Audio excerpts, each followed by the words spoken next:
and welcome back to the Crawl Room. We're here once again in this wonderful, wonderful ranted room for all things Formula One. The Emilia Romagna Grand Prix has come to a close at the circuit of San Marino in Imola. There we go, I've managed to get every single segment that it could have been out the way there and done with. San Marino Grand Prix, Imola Grand Prix, Emilia Romagna, good stuff. And what was it? It was a great race. I think it was. I thoroughly enjoyed it. It looked as if it were going to get a bit stale in the mid-stage, didn't it? You know, DRS trains, non-DRS trains. But all in all, it managed to get a bit spicy at the end there. Some good overtakes, some last lap lunges and battles and challenges.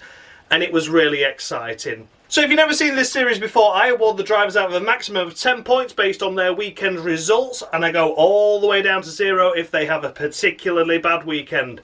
However, I do award bonus points if someone does something really extra special during the weekend. And sometimes I do award minus points if they do something extra special, but for all the wrong reasons. I'm going to pop the previous scoreboard results up from the Australian Grand Prix on the screen now, so you can take a look and see where all the drivers are positioned before I award the scores for this weekend's results. So I think there's going to be plenty of risers, plenty of fallers, and plenty of rants too, but we'll come to them in a minute. We're going to kick things off, of course, with the race winner, Max Verstappen. And wow, oh wow, the first sprint race of the season.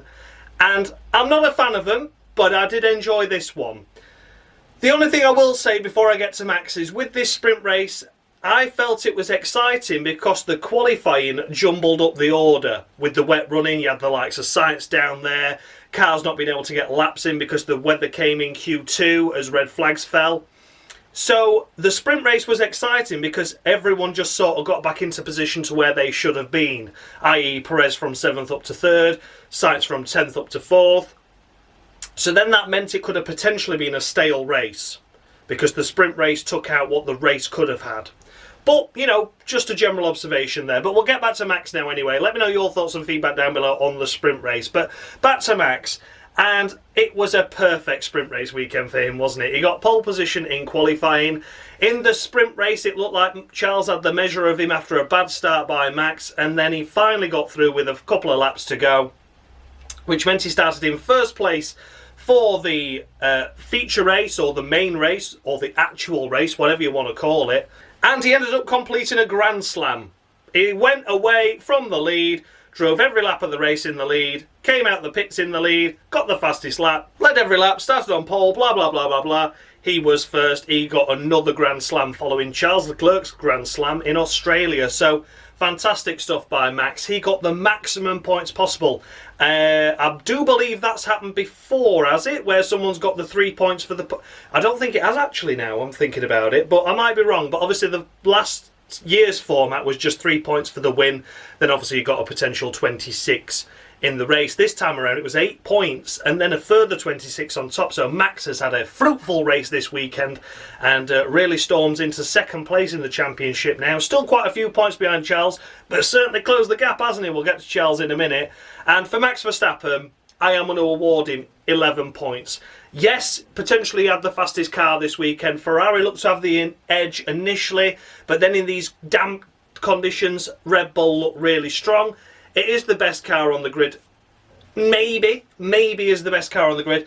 But I still feel it was impressive what Max did this weekend. And there was no bitching on the radio either. The only thing he said was, don't talk to me while I'm braking, which is fair enough. You know, if you are in high concentration mode challenging another car, that was during the sprint race, wasn't it? I'll allow him that. But it was very focused, very on point. Didn't put a wheel wrong, didn't put a foot wrong at all during the weekend. And I think because of the bad luck he's had in the other 2 races with engine issues or fuel pump issues, it's fully deserving of 11. If you can walk away from a sprint race weekend with 8 points and then 26 on top of that, it's job well done, isn't it? So fantastic effort, and it is 11 points too. Max Verstappen, you're earning my respect again. Keep it up because you really pissed me off that first race of the season, and you're just about recovering. But we'll see what happens later in the year. But yes, for now, 11 to Max Verstappen. And then we come to Max Verstappen's teammate, of course, Sergio Perez. What an absolute fighter there. As mentioned briefly there with the sprint race roundup, He was 7th. He didn't really get a good lap in Q3 due to all the red flags and not getting his first lap together really that well. But recovered well in the sprint race to start 3rd. And then he pulled away, got into 2nd place in the race, had battles with Charles Leclerc, or looked as if it was going to be happening, where Charles was going to hunt him down, but it didn't quite happen. And here he is finishing in 2nd place behind his teammate, the first 1-2 for Red Bull since 2016. That is absolutely mental, isn't it? But it has finally come once again with the great driver pairing of Max and Perez. I would say Perez is still looking incredibly strong in this car this year, so that's good to see. He's only a few points away from Max in the championship. Still a long way to go, of course. Still a lot of races left, but it is nice to see Sergio looking so comfortable in the car. Of course, you know, qualifying wasn't the best, but with all the red flags, it was just one of those things. Made up for it, recovered well, and for that reason, it's going to be 9 points to Sergio. That was a great race. The only thing I would have liked to say is just maybe if it had hooked up a qualifying lap time, that would have been a lot better to see, because in the sprint it could have picked up that extra point for getting 2nd place as opposed to 3rd. And you know, it's harsh, but I feel it's fair. Max really did deliver this weekend. Sergio Perez did absolutely nothing wrong at all, but you know, 9 points to Sergio. I can't give him the same as Max when he finished behind him, can I? And then we come to the 3rd place, and it's Lando Norris in the McLaren. Unbelievable stuff. Wow, oh wow. Now, I always had faith in McLaren. A lot of you didn't in the comments section when I made my constructors roundup, and I thought that McLaren was going to be 3rd or 4th. I can't quite remember which way around it was. A lot of people then after Bahrain were like, God, they're useless, they're absolutely crap, this is ridiculous, they're just going to be at the back of the grid all year. But they had to get on top of the brake issues, and that meant that they were on the back foot in terms of development. But I said, give them a couple of race weekends and they'll be up there. And Lando has delivered this weekend. Impressive in qualifying with 3rd on the grid. 3rd, P3, fantastic effort. Of course, he slipped down to 6th, I believe it was, to start the race because of the sprint. The likes of course, Sainz and Perez got past him, and K-Mag got ahead of him too. So there you go, P6 realistically. Maybe should have finished ahead of K-Mag there, but I'm not going to hold that against him whatsoever. And then in the race, he delivered. He was running in 4th quite comfortably, doing really well there. And then, there you go. It all happened ahead, didn't it? With Leclerc, and he picked up the podium and drove really well. He was lonely in 4th. Everyone was saying like Lando Norris is lonely in 4th, but it's going to be a great result for the team.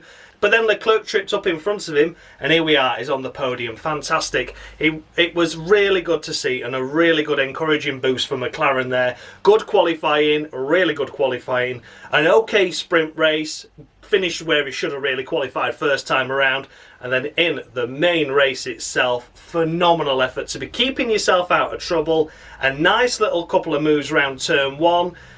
And there he is, P4, job's a good one. And then Leclerc binned it, P3. Well done, Lando, fully deserving of 12 points on the crawl room. 12 points to you, sir. That was a cracking effort. Really good to see McLaren up there. I knew it wouldn't be long before they were back, and here they are. So yes, very happy with that, and I don't think anyone's going to deny me of that. He is really doing well for McLaren. I would say McLaren is a decent car now, but I don't think it's podium potential. I don't think it's P4 potential, but he is doing something extra special in that car once again. So well done, Lando Norris. 12 points to you. It's not looking cruel at the moment, but I promise we get there. And then in 4th place is George Russell. Watch out for that top 5. It is 4 consecutive top 5 finishes for George Russell, the only driver in the grid to do that, and we're only 4 rounds in. Here he is finishing in a stunning P4. It was ever so difficult, wasn't it, for Mercedes? They're struggling to get the tyres switched on in cooler temperatures, so they suffered as a result in qualifying. They couldn't make up any headway in the sprint qualifying or sprint race. And then in the main race itself, wow, oh wow, he did a couple of really good overtakes, didn't he? Made up from the collision that Ricciardo and Sainz took each other off, and then got himself into P5. And just really stayed there, didn't it? Really did a cracking job there.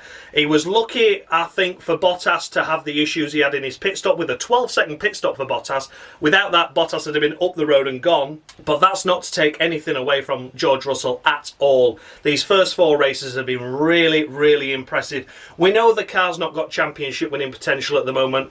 Race winning potential is a bit of a stretch. You know, but he has been doing such a cracking job and delivering the results that is required while the team get on top of the car. And come the halfway stage of the season, I've got full belief that that Mercedes car will be a race winner again.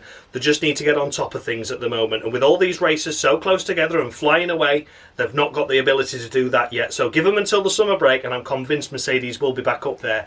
George is proving that there's pace in the car. Even if it's not race winning, it's borderline podium potential. So well done, George. And for you, it is 10 points on the board to him.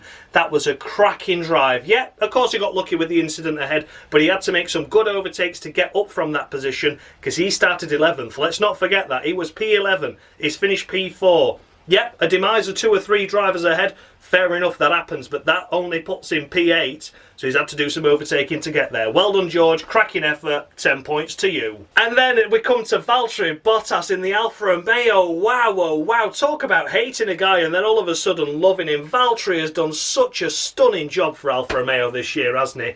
He has done incredibly well, apart from Saudi where he retired. If it was Saudi, I think it was. But that wasn't his fault, and then here we are doing a stunning job. He again impressed me in qualifying, impressed in the sprint race qualifying thing, and then in the main race itself he really came alive. He was running around in P7, P6 for a long time there. That unfortunate slow pit stop of 11.8 seconds when he went from the inters onto the medium tyres cost him George Russell's position. Absolutely, he'd have been P4. It'd have been close to Lando, might have been a stretch to get him, might have been a stretch to get Lando, but when he spent 12 seconds in the pit stop stationary, anything could have been possible in that race. I think Lando's a stretch too far, but for definite, he'd have been ahead of Russell. And he closed in so much in the latter stages, didn't he? And drove so well. He was just that much too short coming off the last corner to get the DRS. He was just that, about a tenth. If he'd just managed to get another tenth on him exiting the last corner before the DRS zone, I think he'd have had a serious attempt at overtaking George, but he had to play it safe as well. 10 points for Alfa Romeo is a big points haul for them. And he drove really well, drove really clever, and Valtteri Bottas is one of my drivers I'm absolutely loving at the moment. And for me personally, Lando Norris, P3, absolutely amazing effort, but for me personally, Valtteri Bottas was the driver of the day today. I think he drove incredibly well. So it is going to be 11 points to Valtteri Bottas. As mentioned, not looking cruel at the moment, is it? But you've got to be cruel to be kind sometimes. And these drivers thoroughly deserve the points I'm giving. The harsh stuff comes later on. So yeah, look out for that. But yeah, Valtteri Bottas, what a cracking drive. 11 points to you. And then we come to Sha-La-La.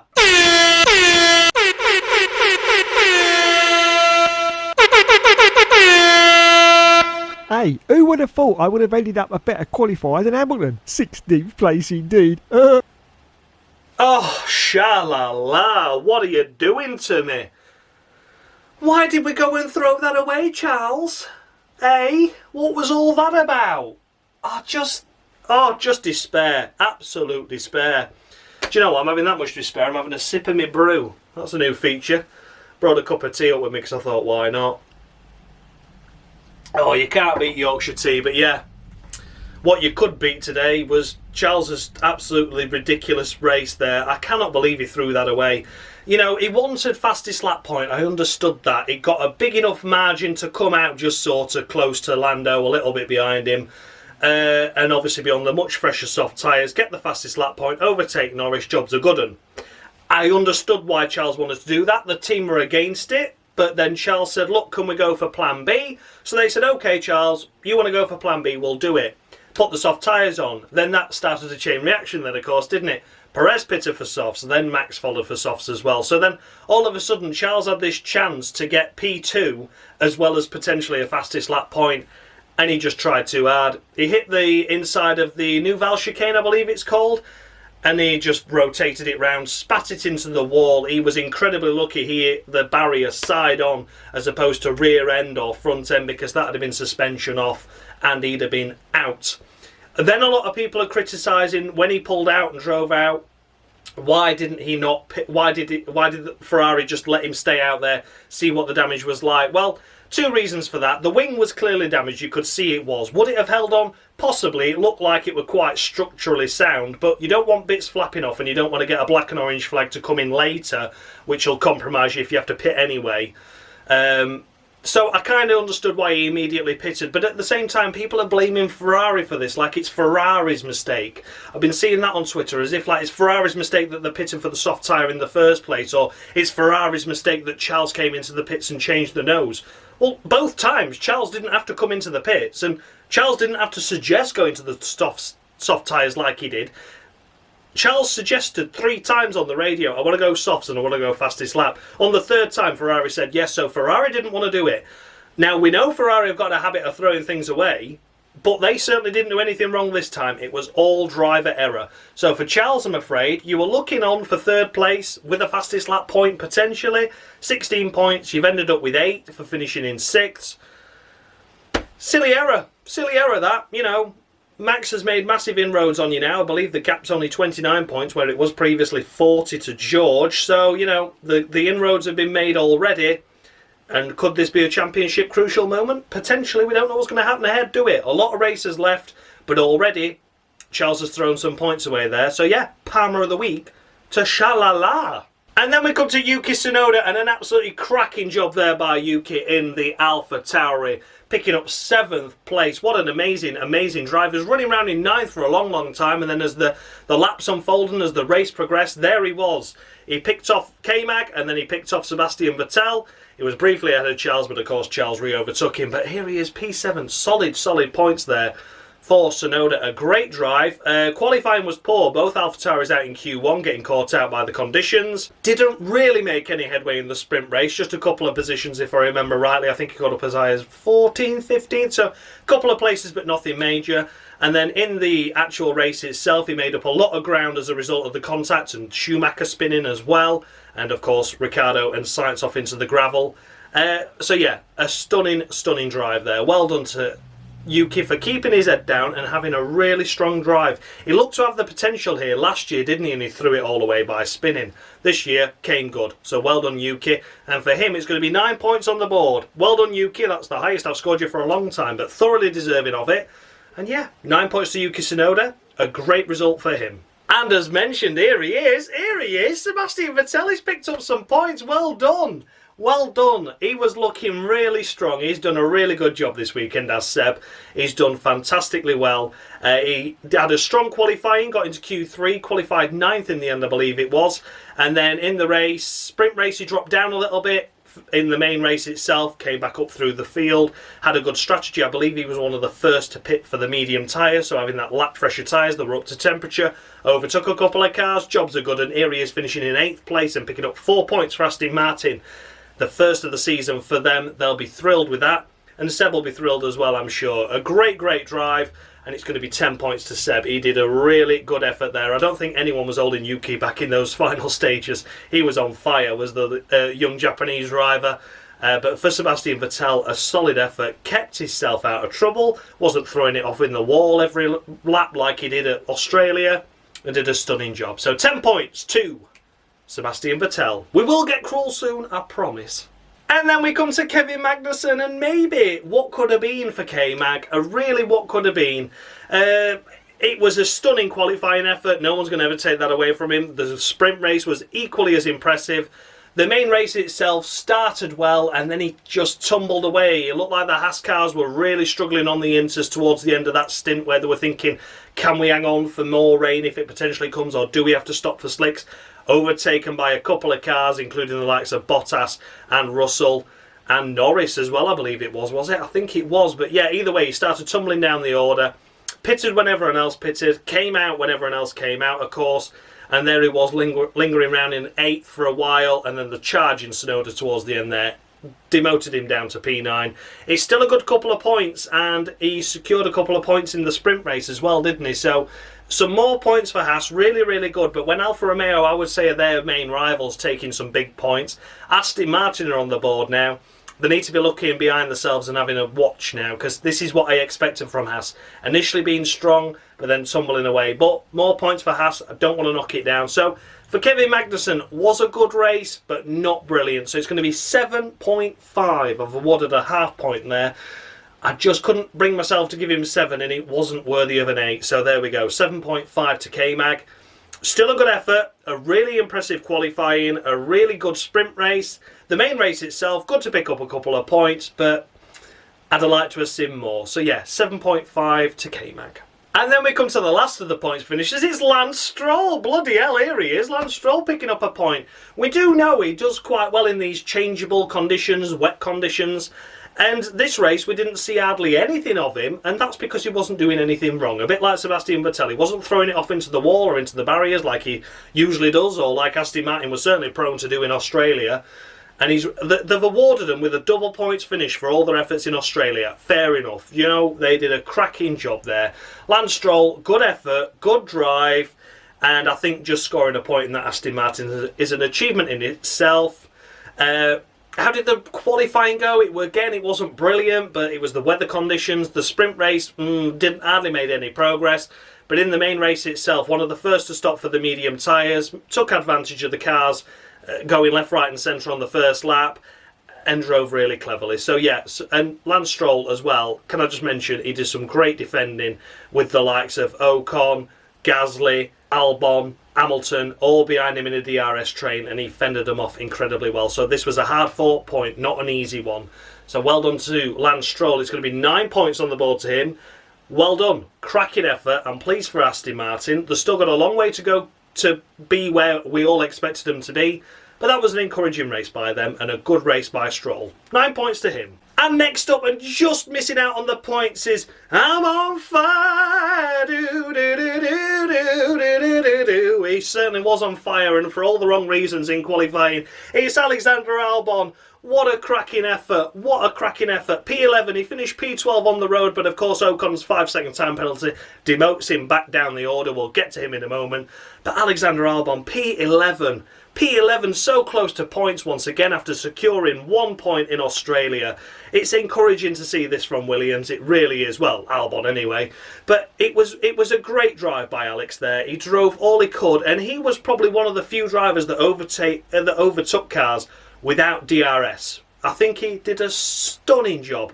As mentioned, he caught fire in qualifying there with my little sing-song. He did really well. He caught fire, so he didn't set a lap time at all. He was 20th and last. I can't remember if Zhou had to start behind him as a result of the penalties or not. I think he might have done. But either way, it was towards the back. He was 19th or 20th. And then in the race, he made his way up to 14th prior to the pit stops. He was one of the first to go for the medium compound tyres by a lap. He came out the pits, he overtook Gasly as he was exiting the pit lane exit, and then further round the lap, he overtook Lewis Hamilton. He overtook Lewis Hamilton in Mercedes, and here he is finishing P11, P12 on the road, but that doesn't matter. It was still a stunning drive by Albon.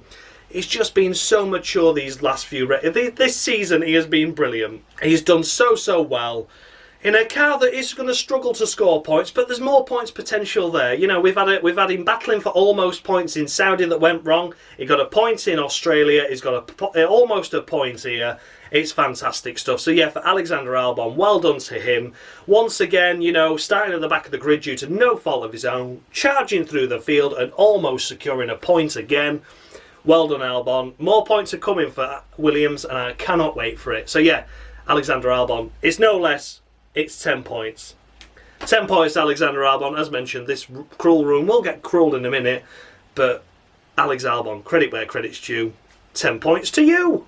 And then we come to Pierre Gasly in the other AlphaTauri. So while his teammate Tsunoda managed to get up into P7 and secure some big points, here's Pierre Gasly, and Pierre Gasly didn't have the measure of his teammate at all, did he, this weekend? He was out-qualified by him, although it was an error of strategy by AlphaTauri for whatever they did with the conditions to get both knocked out in Q1. But nonetheless, Tsunoda was ahead. And then in the sprint race, Pierre Gasly doesn't like sprint races, does he? Had contact with Zhou. That would give him a puncture, and that meant he started pretty much down the back of the field, pretty much last anyway. And then in the race, he got stuck in the DRS train and couldn't do anything about it, whereas Tsunoda was able to get ahead of those cars that held everyone else up. So, an unfortunate one, but not Gasly's best. I think we'll all admit that if Tsunoda's in 7th, minimum would have expected were points for Gasly, but it just wasn't to be today. P13 on the road, P12 here at the finish, and yeah, it's going to be 6 points to Gasly. I don't want to criticise him too much. I think he had an okay race, stuck in the DRS train, was sort of in and around the pace where AlphaTauri should have been, but Tsunoda's making headway, Gasly couldn't. So yeah, 6 points to him. And then we come to Lewis Hamilton, and here we go. There's a rant coming, but it's not necessarily about Lewis Hamilton. It's about everything to do with it. So Lewis Hamilton, here he is, finishing 14th on the road, 13th as a result of Ocon's penalty, and he did shy. He had a crap qualifying. He was 14th. Sprint race didn't make any headway, stayed where he qualified, and then in the race didn't make any headway, stayed where he qualified. The highest Hamilton ever got in this race was 11th, so at no point was he on for a point. There was no point in that race that he ever broke inside the top 10, which is incredibly sad to say, and it's a big, big shame. But there's George Russell finishing in P4. Okay, Hamilton got stuck in the DRS train, but as mentioned earlier, Alexander Albon managed to overtake Pierre Gasly and Lewis Hamilton in a Williams without DRS. So Mercedes were crying out for DRS. We need DRS. Why aren't you activating DRS? The commentators were saying, why aren't you activating DRS? You need to activate DRS. They finally did, and it did nothing. Lewis Hamilton could not make any headway on Pierre Gasly ahead, which for a long, long time didn't have DRS on the car ahead until Gasly caught up to the car ahead. Then he had DRS. So we're saying there's a DRS train, but for quite a few laps there wasn't. Gasly didn't have DRS on Albon for quite a long time when Hamilton was attacking, but Hamilton just couldn't get around him. And then we have this bit at the end where Hamilton crosses the line in a shit position and Toto Wolff feels it necessary to come over the team radio and apologise to Lewis. Like, what's this all about? Can't we criticise Lewis Hamilton anymore? I don't understand it. There's all the people on Twitter and social media and stuff saying, must be the car, must be the car. It's clearly the car. I'm tired of this experimenting bullshit with setup on Lewis. No, they're both doing it to try and go forward. George has got the same setup practically. George also didn't have his front wing reset in the pit stop like he was supposed to be more allocated to having soft tyres and having slick tyres on the car. Hamilton, I don't understand where this whole stigma is around the fact that Hamilton can't have a shit race. I don't understand it at all, and it grated me. It really annoyed me because here on the Crawl Room, you all know that I will criticise a driver whenever I see it fit. But why have we all of a sudden decided that we can't criticise Lewis Hamilton and we can't just go, yeah, shit race that, on to the next one? We can't. It has to be something to do with the car. It has to be Mercedes purposefully holding him back. Or Toto has to feel the necessary to come over the radio and apologise to him. When have we ever seen that? It's getting paid £40 million a year. I'd be coming over at radio and going, right, Lewis, if you carry on like that, you can pack your bags and fuck off. We'll get someone else in. Because these drivers, I just really struggle to understand the mindset there. I really do. Because George was fourth. And yeah, the cars may not have been identical. Yes, they might have gone a different way with setup. But when you're finishing behind the likes of an AlphaTauri and a Williams, we know the Mercedes is a bad car, but it's not that bad. It shouldn't be outside the points. George has finished in the top 5 every race so far this year. Hamilton has had a podium. We know that the car is not a race-winning car, and we know it's not a championship potential car at the moment, but it's definitely a top 5 finisher and at the very least a point scorer. Hamilton didn't do this. Did we ever see this with Bottas? When Bottas had his crap races at the likes of Turkey a couple of years ago, where he was spinning every other lap, did we have Toto grovelling down him over the radio going, oh, Valtteri, we're so sorry that you had a bad car today? No. And then when he won in Russia, because Hamilton got done for doing something silly, doing a practice start in the pit lane, exit, Bottas won the race, all the team had fucked off.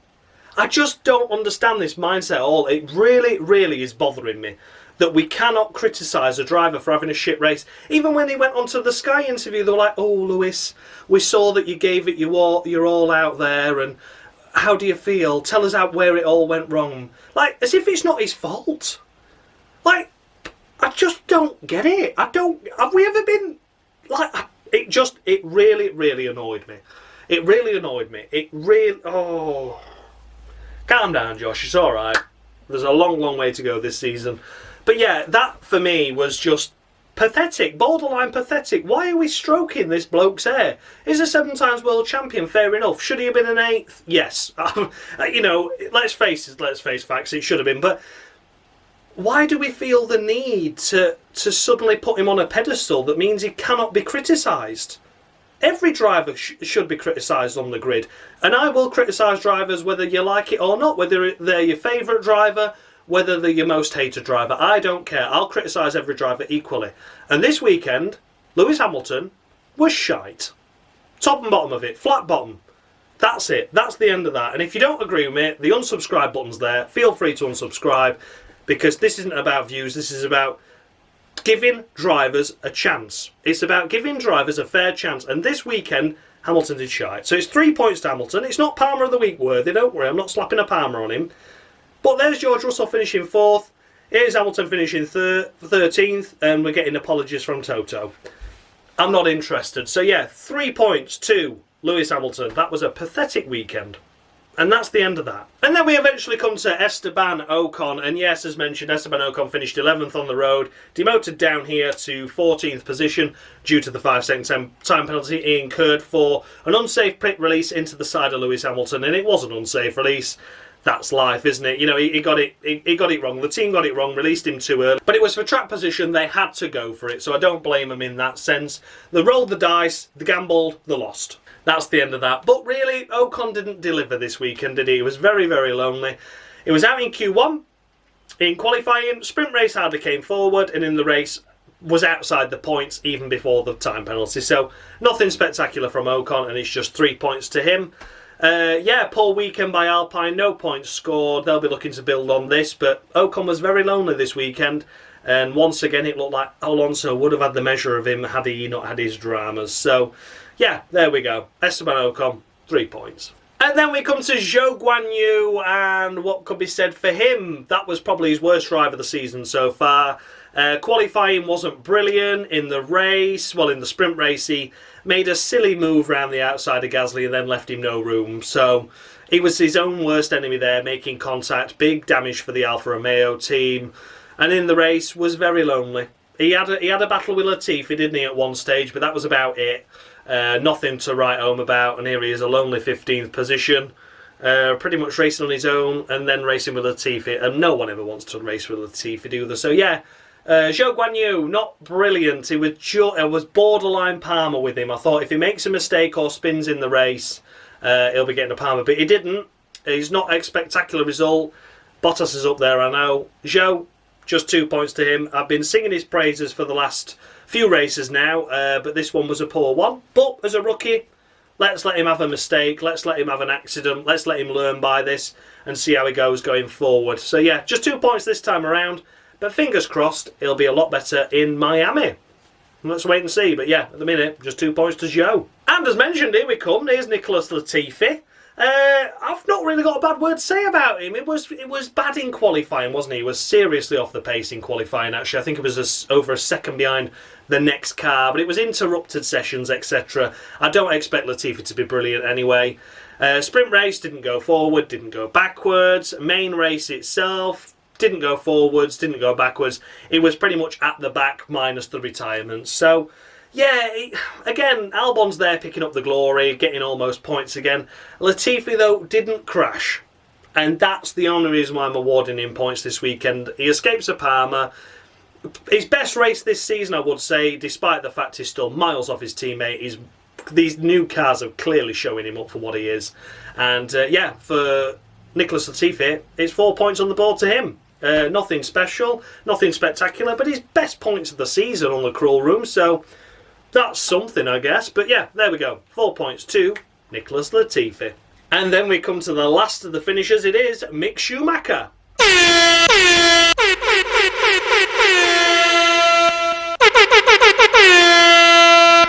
Sorry, I was just percolating my coffee. I work for Starbucks now. Ah, shut up, you bastards. Oh, Mick, I really didn't want to give you that, but I felt I had to. I had no choice there. It was okay, you know, let's just round up his race weekend. Qualifying, got caught out, wet conditions, red flags, etc. But going to Q2, so qualified 12th, fine. That's respectable in a Haas. We know K-Mag's doing really well, but for Mick still getting up to speed this season, 12th's fine. Sprint race, up to P10, fantastic. His highest grid start ever in Formula 1. Brilliant, let's get some points from here. Let's see if we can just maintain that position or go forward. Lap 1, spins all on his own, tags the inside curb. Ricciardo and Sainz have already gone off. That can't be blamed for it. That he cannot be blamed for that incident ahead of him. He had to take evasive action. That accident had already happened. Mick came through, slid, tagged the back of Alonso's side pod, spun round himself. And then in the race, he didn't do brilliant, did he? He was struggling. He was stuck behind Zhou, stuck behind Latifi, got ahead of him, dropped back behind him again. And then while trying to make a move on Latifi, he went off at the same chicane Leclerc went off at, cut across the grass and spun. And then he was just firmly last for the rest of the race. And that was it. So, yeah, a very disappointing race result there by Mick. I think I just said he was the last of the finishers. I am slightly incorrect with that, but there was someone else that was even more lonely than Mick. But yeah, for Mick Schumacher, it has to be Palmer of the Week. I'm sorry, I didn't want to give him that, but I felt he deserved it because, K-Mag, we saw he was struggling with the inters, and fair enough, towards the end of the stint, Mick would have been suffering as well. That's fine, but he'd already made that mistake by spinning anyway, and then he already had another spin, so I think that was damaged. I don't think that had mattered. It might have cost him points if it had been up there, if these tyres started to degrade, and we could have made an excuse for that. But when he's already spun once and put himself to the back of the grid, then spun again to definitely make sure he's at the back of the grid. Yeah, I'm afraid it has to be a Palmer. So yeah, Palmer of the Week to Mick Schumacher. Didn't want to do it, but I felt I had to, because that's the way the cruel room works, and he really didn't have a good weekend this weekend. Well, he had a good race weekend up until the point where it mattered, and then it all just fell away from him. So yeah, Palmer of the Week to Mick Schumacher. And now at last we come to the last of the finishers, and it is Daniel Ricciardo, just escaping a Palmer. It's difficult to judge though with Danny Rick. It has to be a harsh score because he threw it all away, didn't he? He was just as impressive as Lando in qualifying and in the sprint race. I'm not saying he was doing anything staggering compared to Lando, of course he wasn't, but it was still decent and respectable for the McLaren, and it's good to see him making progress. And then come the race, it was his fault, wasn't it? It was his fault. He took Sainz out. It was his fault. He unfortunately caught the inside curb and then just understeered into the rear tyre of Sainz, spun him round. Ricciardo went with him, went bouncing through the gravel trap, found a service road, got back on the track. It was the first driver, obviously, to try the medium compound tyre and go onto the slicks. So that was data for McLaren and the rest of the guys. And it looked like from there, maybe if we had a safety car, that could recover Ricciardo's race massively. Safety car never came, though, but we still looked like Ricciardo was on pace. He was setting fastest lap after fastest lap. He got past Latifi, got past Zhou. Was looking to make a move on the likes of Mick Schumacher. And then he pitted again for hard tyres. Again, McLaren had really nothing to lose at this point. And this is why he escapes the Palmer, because I do think he would have finished a little bit higher up had McLaren not stopped him again to put him on the hard tyres. But there you go, McLaren had to try something. They were thinking if the degradation's a little bit more than they were expecting, let's use Ricciardo as the guinea pig. So they did. It didn't work out, and he finishes last of the runners. I believe he was 10 seconds behind Mick Schumacher at the end there. So, yeah, but it all went wrong for him at the start, didn't it? And he has to be blamed for that. The FIA didn't blame him, no further action. Well, he ruined his own race, that's why. But on the cruel room, unfortunately for Daniel Ricciardo, he escapes a Palmer, but it is just one solitary point on the cruel room. Just the one. That's all he deserves, in my personal opinion, because it all went wrong at the start. And it's not because he took Sainz out, that's racing. Incidents happen. I'm not bitter about that at all. It happens. It was just the fact that he ruined his own race, and Norris was up there on the podium. So had Ricciardo just backed out of that move, just thought, look, let's play the long game. I'm not fighting a Ferrari, really. Just played the long game. It could have maybe finished in the solid top 5 position. But there you go. We're never going to know. He ruined it all on lap 1. So yeah, he escapes a Palmer courtesy of the strategy by McLaren stopping for the hard tyres. But there we go. 1.2, Daniel Ricciardo. And then we come to the unfortunate 2 retires. The last to retire in the race, so therefore the first on this list, is of course Fernando Alonso. What a shame for Fernando. Wasn't really on my radar this weekend actually in terms of qualifying and the actual sprint race itself. But he initially made good ground on the sprint race and then tumbled back down, didn't he, at the end? I think he started 9th for the overall race. Picked up damage when Mick Schumacher spun, and as Mick Schumacher was spinning, his rear tyre tagged the rear side pod of Fernando Alonso, and then unfortunately that meant that his side pod eventually exploded with the damage, and the cracks obviously got a little bit too much, and while Hamilton was trying to make a move around the outside of him, his side pod just popped off. The damage was too excessive. It's not worth blowing up an engine. Cooling had been heavily compromised, so would the aerodynamics. It had tumbled down to the last place anyway, so Alpine did what they could do and decided to retire the car, which is fair enough. So, as we all know, the maximum points I award retirements is 5, and Alonso is going to be getting 4 this weekend. Simply for the fact that I just felt that he did so well in that sprint. It would have been nice for him to hang on to the higher up positions, because then he wouldn't have been involved with Mick at the start. But yeah, 4 points out of a maximum of 5 for a retirement, still more than respectable. That'd be 8 out of 10 if he'd have finished the race, see it like that. So yeah, he loses points on the crawl room overall against other drivers, but in terms of a DNFer, that's not bad. So 4 points to Fernando Alonso. And then Carlos Sainz for the second race running. Here he is. My God, it's like instant replay of bloody Australia, isn't it? He crashed in qualifying, so he started 10th. Thankfully, he had the sprint race format to recover himself. This is where I felt the sprint race was exciting but let itself down at the same time, because it kind of corrected the order as opposed to jumbled it. But he started in P4 and then taken out by Ricciardo there at the start. So he's completed, what, 1.5 racing laps or 2.5 racing laps in 2 races?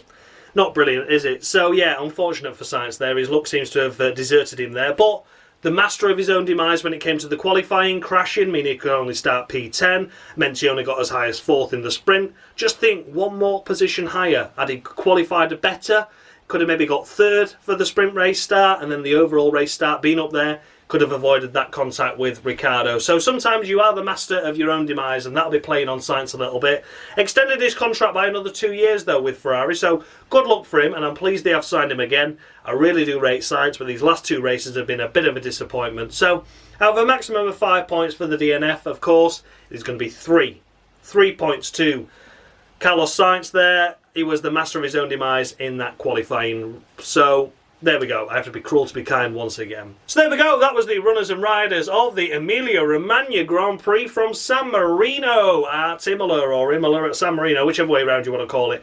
The results of the scores I have given are on the screen now with the updated scoreboard, of course. A massive thank you to Dan of Mushy Gaming for providing me with this Cruel Room scoreboard. Without him, this series would be more pointless than it already is.